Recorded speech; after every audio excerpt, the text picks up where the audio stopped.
Coming up this evening, the Biden administration withdrawing its vaccine mandate aimed at large businesses. When will they no longer have to follow the rule? Another volatile day on the stock market. What's the reason behind it, and what can we expect later this year? We ask Lance Roberts. And General Motors making its largest investment ever. Where will the factories be and what will they make? That and much more coming up on NTD Business. Good evening. Great to have you with us. I'm Paul Graney with NTD Business, broadcasting live from New York City. Big news today on vaccine mandates. The Occupational Safety and Health Administration, or OSHA, is withdrawing its COVID-19 vaccine mandate for private businesses, those with more than 100 employees. It comes after the Supreme Court blocked the rule earlier this month, saying OSHA can only regulate workplace dangers, not public health more broadly. Since then, a large number of companies have halted their vax mandates, including Starbucks. OSHA says it will formally withdraw the mandate tomorrow, but it is still encouraging workers to get the shot. And musician Neil Young isn't happy with Spotify. He claims it's letting podcaster Joe Rogan spread vaccine misinformation on the streaming service. Now Young wants Spotify to remove his music, according to an open letter that has since been deleted from Young's website. Joe Rogan has an exclusive deal with Spotify. His podcast is the most popular one on the platform. Young's letter cited one episode with Dr. Robert Malone. He pioneered the mRNA vaccine technology used in some COVID-19 vaccines, but he's been critical of vaccine mandates. One of the comments Malone made during the podcast was that hospitals receive a bonus from the government for any patient who's declared COVID positive. We reached out to Joe Rogan and Spotify for comment, but didn't immediately hear back. And stocks closed lower on Wall Street today after another volatile day of trading. Tech companies like Microsoft dragging down the market today. The Dow ended down 67 points, about 0.2%. S&P 500 gave up 54 points, about 1 2%. And the Nasdaq today dropping 316 points, about 2 3%. In fact, the CBOE Market Volatility Index closed at its highest level since last January. So joining us to discuss all things markets is the market man, Lance Roberts with RIA Advisors. Lance, great to see you. Thanks for coming on. Always happy to be here. Lance, seems kind of scary out there for a marketeer, right? What are you seeing when you look out into the marketing abyss? Well, let's not get quite that doom and gloom about it. Look, we had a fantastic year last year in the markets. You and I even spoke before is that going into 2022, we should expect more volatility. We had a nearly 29% return in the market last year. We've had phenomenal returns in the markets for the last 5 years. So a little bit of volatility in the markets here is certainly not surprising. And look, let's put this stuff into some context. And, this kind of gets lost in the mainstream media often as, we talk about, market was down 1,000 points yesterday and market's down 5%, 6% for the year, whatever it is. The market's up about 120% from the March 20 lows. So, we're having a little bit of a correction here. We're having a little bit of a pullback. Now, there's some things driving that which are concerning, and we'll talk about that. But, try to keep some of these things in context to where we've come from so that you don't make emotional mistakes and, kind of panic sell, market bottoms, which is typically what happens with most investors. Daniel Lacaille at the Tresses Hedge Fund, we both know him, he said that he feels that the recent rallies this afternoon and yesterday afternoon were actually institutional investors coming in with the big money, buying the dip, as someone may say, because they feel that the Fed may not tighten as quickly as the people may think. Well, it's something that I actually wrote an article on Monday on our website that said the Fed won't be able to hike rates nearly as much as they thought they would. I think two things will limit that. One is that the economy itself is going to start to slow down. Inflation is already peaking and turning over here. So the Fed is going to have to back off. They may be able to raise rates a little bit here, but I think Daniel's absolutely right, is that we are starting to see some institutional buying in here. People are starting to bet that the Fed won't be nearly as aggressive as they said they would. Now, that's good and bad. That also means that if they're not going to be as aggressive, that means the economy is slowing towards a recession much faster than we thought it was. How long do you think the volatility will last? I think this whole year is going to be a year we're talking about volatility. There's a lot of things happening this year. In particular, all the tailwinds that we had last year from $5 trillion in liquidity from fiscal policy, Fed doing $120 billion a month in QE. You had an economic restart, so to speak, with all that liquidity on top of it. So we had fantastic earnings growth. We had fantastic corporate profits. We had all this liquidity, increasing demand, well outside of what happened with we could do with production, which led to the inflation spike. Those are all going to start to reverse this year. And that's going to really start to weigh on really a lot of these overvalued companies. If you take a look at the index, very overvalued here, even now after this correction. So I think we're going to see a year where we're going to start to try to see the markets align with more real economic growth. And that's going to suggest a bit more pickup in volatility. In other words, bigger swings all year long. Interesting. Lance Roberts, RI Advisors. Appreciate it. Thank you. My pleasure as always. Thank you. And General Motors will be making its largest investment ever in 4 facilities across Michigan. GM plans to invest more than $7 billion to create 4,000 new jobs at EV electric vehicle manufacturing sites. The investment includes construction of a new Ultium Cells battery cell plant and the conversion of another plant for production of the Chevy Silverado EV and the electric GMC Sierra. President Biden said GM's announcement was the latest sign his, quote, economic strategy is helping power a historic American manufacturing comeback. And Warren Buffett's Berkshire Hathaway plans to let shareholders attend the company's annual meeting in person for the first time in 3 years.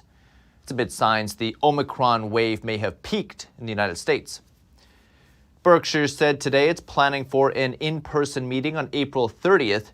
Will also webcast the event for a 7th straight year. The plan was announced even as many large corporate gatherings remain online or are delayed due to Omicron. Berkshire's annual shareholder weekend normally draws about 40,000 shareholders to Omaha for shopping, dining, a 5K run, and other events too.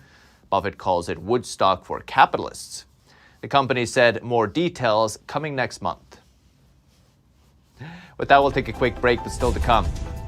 The IRS already warning you may have to wait to get your tax refund. So, what tips do they have to avoid delays? And we speak to an entrepreneur who went from lawyer to tequila master. Don't miss her inspiring story and more coming up on NTD Business.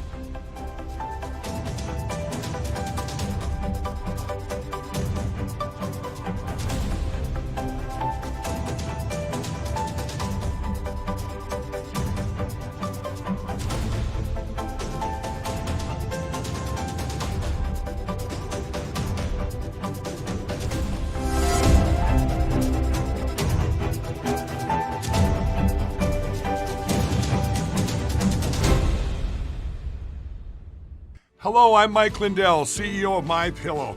Cancel culture has not only affected myself and MyPillow, but also millions of you out there. My employees and I want to personally thank each and every one of you for all your support. At MyPillow, we have hundreds of products now, including my new slippers, bathrobes, sleepwear, and my new beds. We are offering the best products ever for the best prices ever.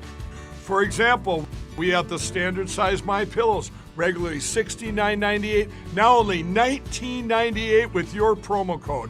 Or you can get custom fit with my premium queen size MyPillows, regularly $79.98, now just $29.98. Or my king size, regularly $89.98, now just $34.98. So go to mypillow.com now and use the promo code on your screen or call the 1-800 number below to receive these exclusive offers. Thank you and God bless. There are 16 million children struggling with hunger in America.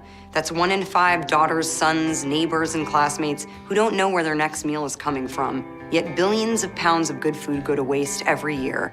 It's time we do something about it. Feeding America is a nationwide network of food banks that helps provide meals to millions of kids and families in need. Visit feedingamerica.org to help them feed even more. Together, we can solve hunger. Together, we're feeding America.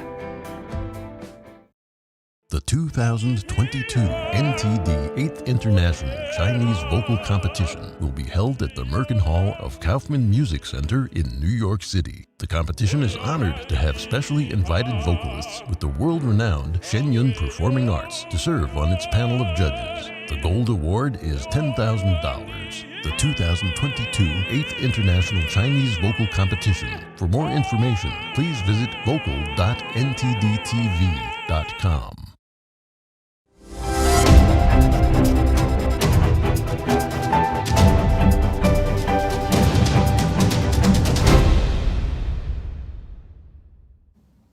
Welcome back. In this week's Entrepreneur Spotlight, we have founder and CEO of Inspiro Tequila. Mara Smith is a former attorney in Chicago, but she left her job to follow her dreams. Her goal was to create a clean, smooth, and sippable tequila without any of the additives often found in other tequilas. Every detail is thoughtfully crafted, from the meticulous production process to a sophisticated bottle that is easy to hold and pour. So now we're joined by the tequila master herself, Mara Smith. Mara, great to see you. Thanks for joining us. Thanks so much. It's so nice to be here. Of course. Mara, when you come out of the legal profession and want to dip your toe in entrepreneurship, I think we've all been there who have tried their arm at this type of thing. You probably had lots of different ideas, at least lots of different avenues to go down. How did you settle on your business finally? So I guess I knew I was going to start my own company and run my own company one day. And I really wanted to be a product that I personally really enjoy. I became a tequila drinker years ago. I've been gluten-free for over 10 years. I was looking for just a clean spirit option that fit into my healthier, more active lifestyle. And tequila became my drink of choice. I just started noticing that a lot of women were choosing tequila to drink, and then started doing a little bit of research and discovered that actually over half of tequila drinkers are female. But I didn't think that brands really focused on them as a primary consumer. I thought, from using, marketing tools with scantily clad women or dark club scenes, things that didn't personally resonate with me, even to bottle designs. So I thought, couldn't we create something really focused on this, overlooked consumer, and at the same time add another female perspective to an industry where women are just generally underrepresented?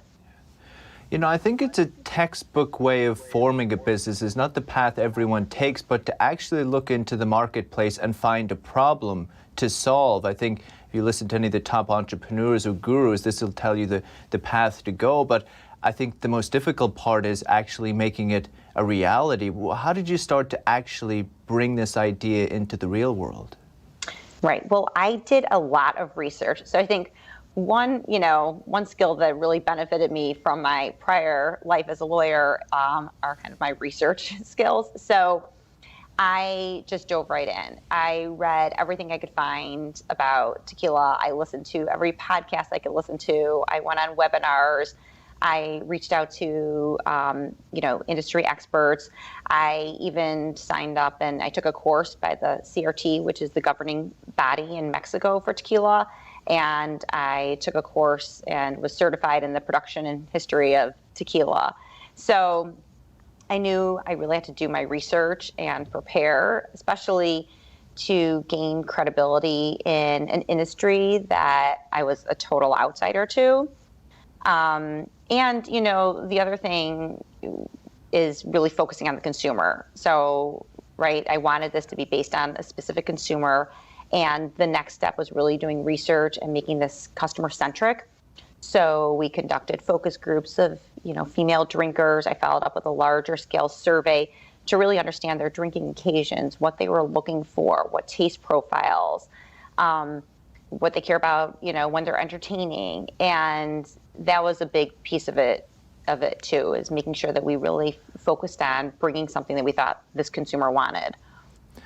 I think for anyone listening, they may be thinking, wow, that was a big lift. There's a lot to that. That wasn't easy to do, but I'd like to remind the viewers as well, you did this from the beginning of the pandemic. At least this is when a lot of it came to fruition. Can you tell us, did you ever doubt yourself, doubt the idea? Plenty of times, and I continued to doubt myself often.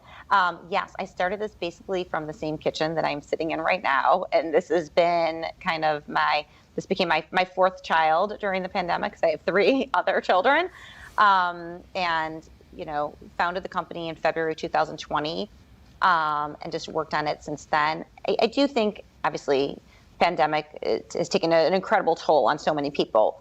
One opportunity, though, that it has provided me with is that I was able to connect with a lot of people that I maybe would not have had access to if there weren't tools like Zoom and things like that, and people had a little more time on their hands to maybe give me a half hour to provide some guidance or feedback.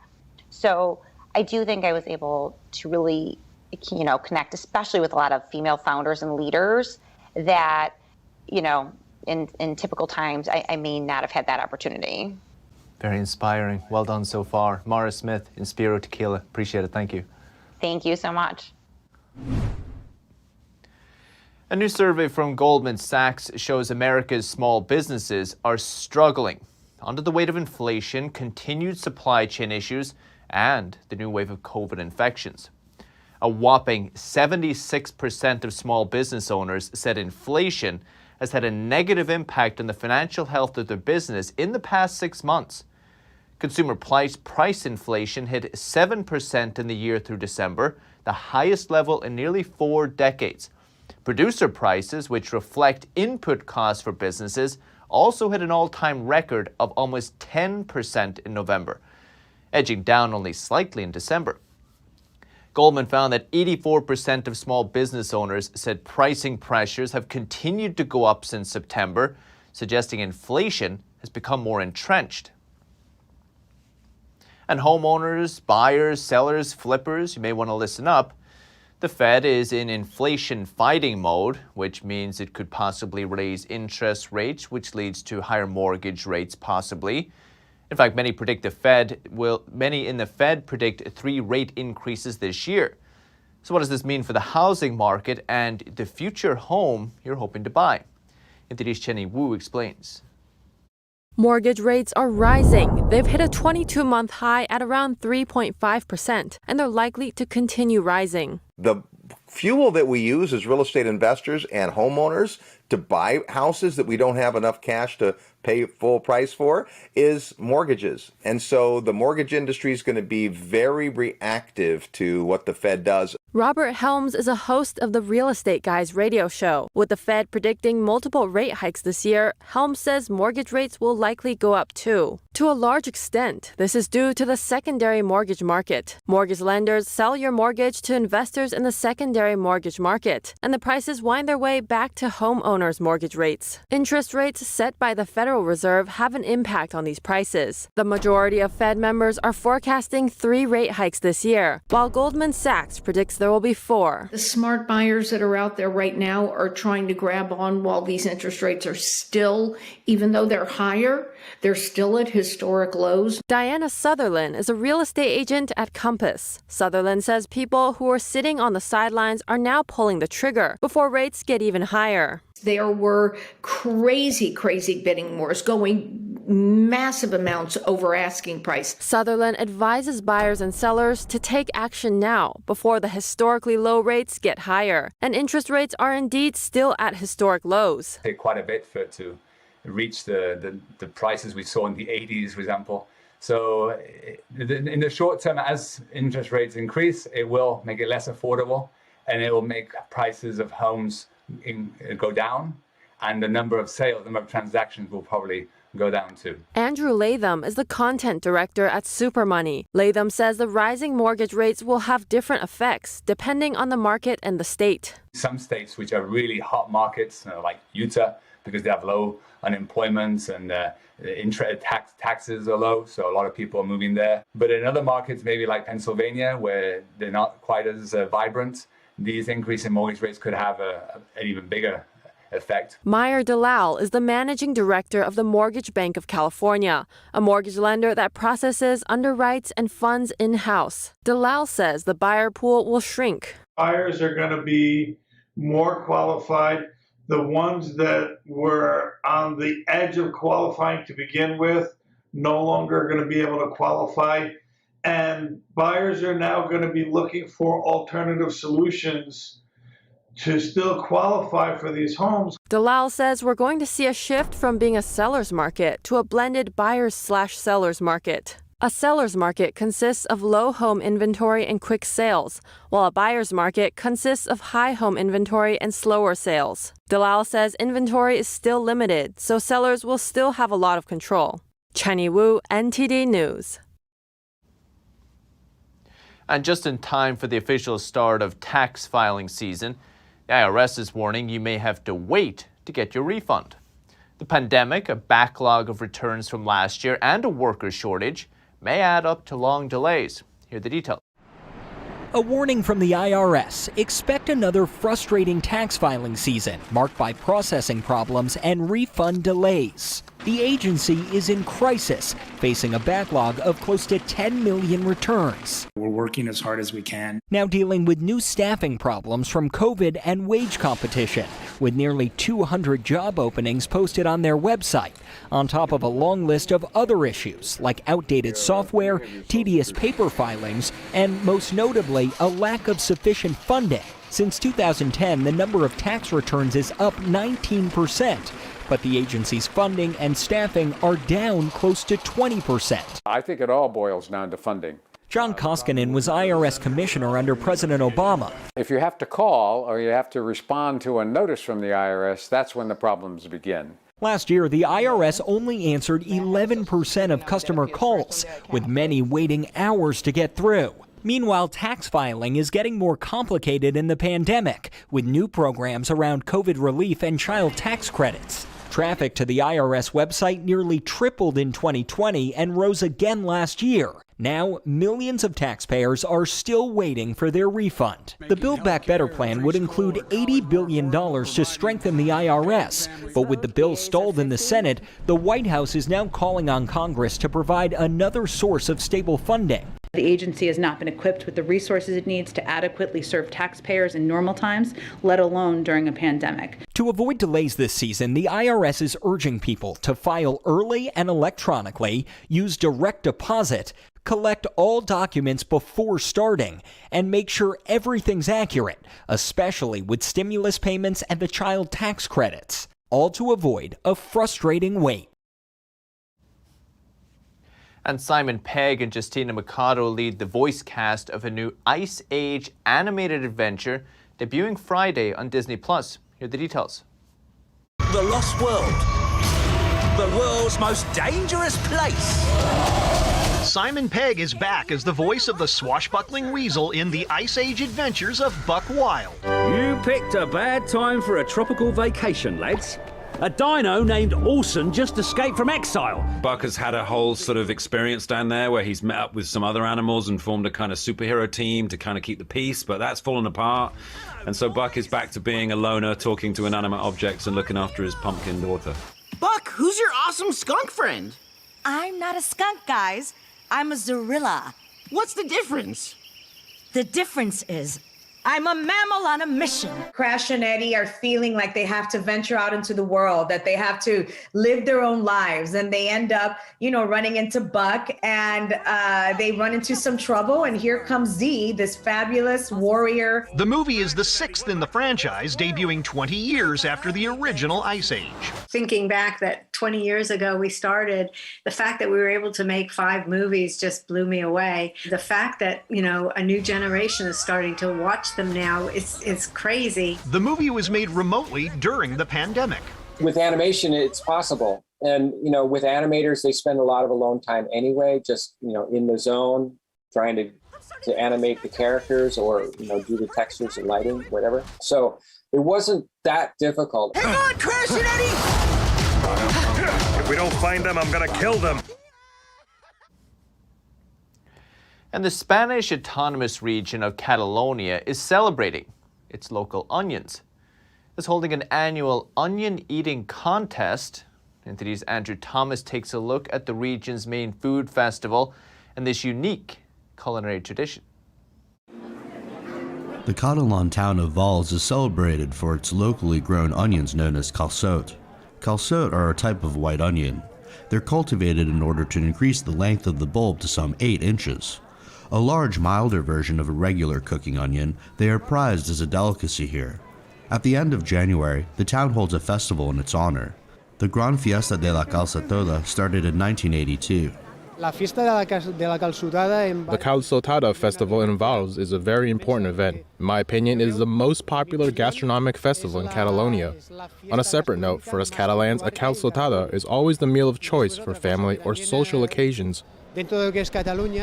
Each year, an estimated 35,000 attendees crowd the streets and alleys surrounding the central square. First, the vegetable is grilled over an open flame.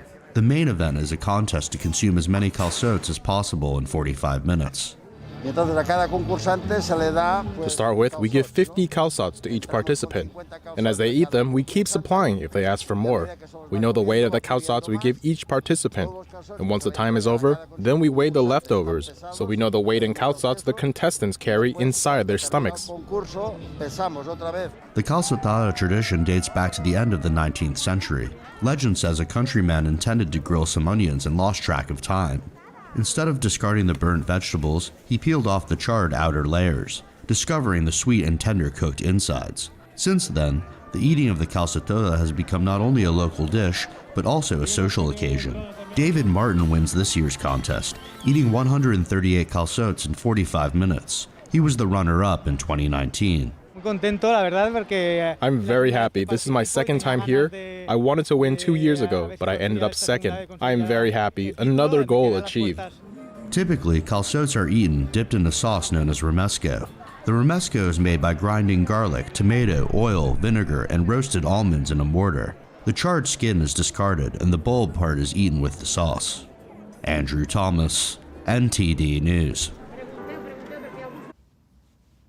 That's the latest business updates for today. You can still catch NTD Evening News. That's with Stephanie Cox at 6:30 p.m. Eastern. For NTD Business, it's all for today. Thank you for watching. We'll see you tomorrow.